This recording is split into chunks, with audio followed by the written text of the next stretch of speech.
Chapter 7. Let us solve our own problem. Standard 5th ABS Part 1. तो पहला question है, turning a blind eye towards problem make them worse. Second, it is important to be able to identify problem. क्या है यहाँ पे? Problem. Next, what is meant by issue in civic life.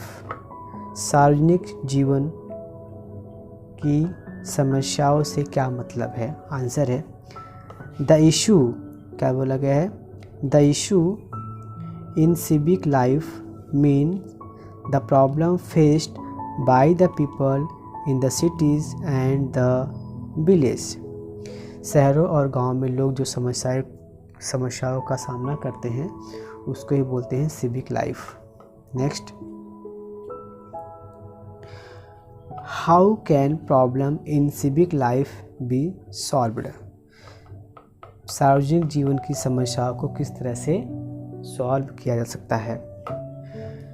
Answer, the issue in the civic life can be solved by the efforts and cooperation of everyone. मतलब क्या है? प्रयास और सहयोग से समस्याओं को हल किया जा सकता है. Next, name the great personalities that stressed the importance of cleanliness. सफाई का महत्व बताने वाले ग्रेट पर्सनालिटियों या व्यक्तियों के नाम बताओ. तो यहाँ दिया संत गाडगे बाबा एंड राष्ट्र संत तुकोड़जी महाराज ने क्लीननेस, सफाई पर बहुत जोर दिया था. यह आंसर आएगा. Next, answer in short, explain the concept of cleaning the village through श्रमदान. श्रमदान के माध्यम से गांव की सफाई, इसको समझाओ. क्या था ये? पढ़ते हैं इसके बारे में. श्रमदान means the voluntary contribution of labour by the village in cleaning the village. मतलब गांव के लोग जो साफ सफाई करते हैं. श्रमदान का मतलब होता है गांव के लोग ही अपने गांव की सफाई करते हैं या गांव की सफाई में सहयोग देते हैं, उसको ही बोलते हैं श्रमदान. मतलब गांव के लोग ही गांव की सफाई में जो अपना सहयोग देते हैं उसको ही बोलते हैं श्रमदान. Second, it involve the disposal of waste water, making manure from garbage by vermiculture method and building a toilet for every house. तो इसमें क्या होता है? तो इस श्रमदान में लोग क्या करते हैं कि वेस्ट वाटर का डिस्पोजल करते हैं, खाद बनाते हैं. किससे? कूड़ा करकट से खाद बनाते हैं, वर्मी कल्चर मेथड से. और क्या करते हैं? सभी लोग के लिए टॉयलेट बनाते हैं. किसमें? श्रमदान में. This concept was successfully implemented in Khudawadi village in Osmanabad district. मतलब ये श्रमदान का जो मेथड था ये खुदावाड़ी विलेज जो कि उस्मानाबाद में है वहाँ पर लागू किया गया था. Next, how can a suitable environment for piece be created. मतलब एक पीसफुल इन्वायरमेंट कैसे बनाया जा सकता है? आंसर है, an environment suitable for peace can be created by meeting the basic needs and providing security to everyone. मतलब अगर हमें पीसफुल इन्वायरमेंटल बनाना है तो हमें लोगों की जो बेसिक नीड्स है उसको पूरा करना पड़ेगा और उनको सुरक्षा प्रदान करनी पड़ेगी. हर व्यक्ति को सुरक्षा प्रदान करनी पड़ेगी और उनकी जो बेसिक आवश्यकताएं हैं उसको भी पूरा करना पड़ेगा. सेकेंड क्या करना पड़ेगा, by stopping exploitation, reducing inequality and provide the right to participate in public life. मतलब हर व्यक्ति का, अगर किसी व्यक्ति के साथ शोषण हो रहा है तो उसको रोकना पड़ेगा, विषमता को, असमानता को ख़त्म करना पड़ेगा, और हर व्यक्ति को भाग लेना पड़ेगा पब्लिक लाइफ में।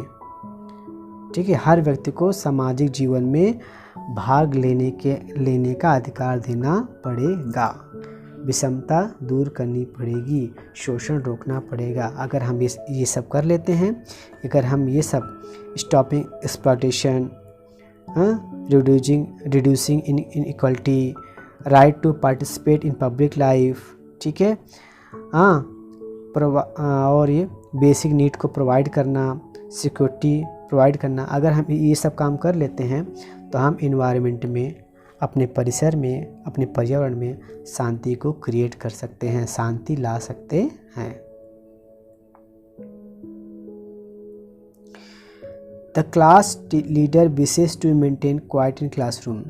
ठीक है, क्लास लीडर को क्लास को शांत करने के लिए बोला गया, तो क्या करोगे, तुम क्या करोगे? तो मैं क्या करूँगा कि भैया अगर क्लास में आवाज़ होती है तो क्या होता है, सब लोग डिस्टर्ब होते हैं। तो इसमें the class monitor is our elected leader who has the responsibility to maintain silence in the classroom in the absence of teacher. अगर टीचर नहीं आया है, जो क्लास का जो मॉनिटर होता है उसकी जिम्मेदारी होती है कि क्लास को शांत रखें। I will ask my classmate to cooperate with the class monitor in maintaining silence. मतलब मैं अपने दोस्तों को कहूँगा कि वो क्लास मॉनिटर का साथ दे ताकि क्लास में शांति बनी रहे, क्लास में ज़्यादा आवाज़ ना हो। फिर है what will you do in the following situation. वही बी वाला है, बी का है for some unavoidable reason the math teacher is unable to attend class today. मतलब किसी वजह से तुम्हारे मैथ के सर नहीं आए तो तुम क्या करोगे? तो मैं क्या करूँगा कि मतलब फालतू का बातचीत करना, गॉसिप करना और ज़ोर ज़ोर से चिल्लाना अगर टीचर नहीं आए हैं तो ऐसा करना सही नहीं है। ठीक है, तो मैं क्या करूँगा, I will revise the new topic that he had taught us study. मतलब पिछले टाइम पे वो जो सब्जेक्ट पढ़ाए होंगे उसको मैं क्या करूँगा, रिवाइज करूँगा और उसके जो एक्सरसाइज है उसको मैं सॉल्व करूँगा। Next, what will you do in the following situation. वही सी का देखिए, during a match a dispute has arisen between the two team of the playground. मतलब खेल के टाइम पे ये दो टीमों के बीच में क्या हुआ, झगड़ा हो गया, कहासुनी हो गई। तो तुम क्या करोगे, I will try to pacify the agitated players by helping their captain. मतलब कैप्टन की मदद लेकर उन दोनों प्लेयर के बीच में झगड़ा हुआ है उसको सॉल्व करने का प्रयास करेंगे।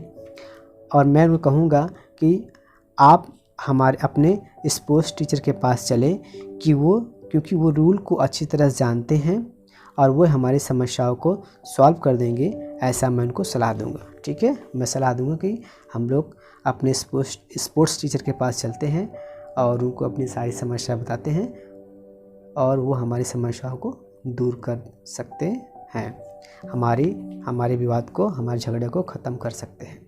तो इसके साथ ही आपका लेसन नंबर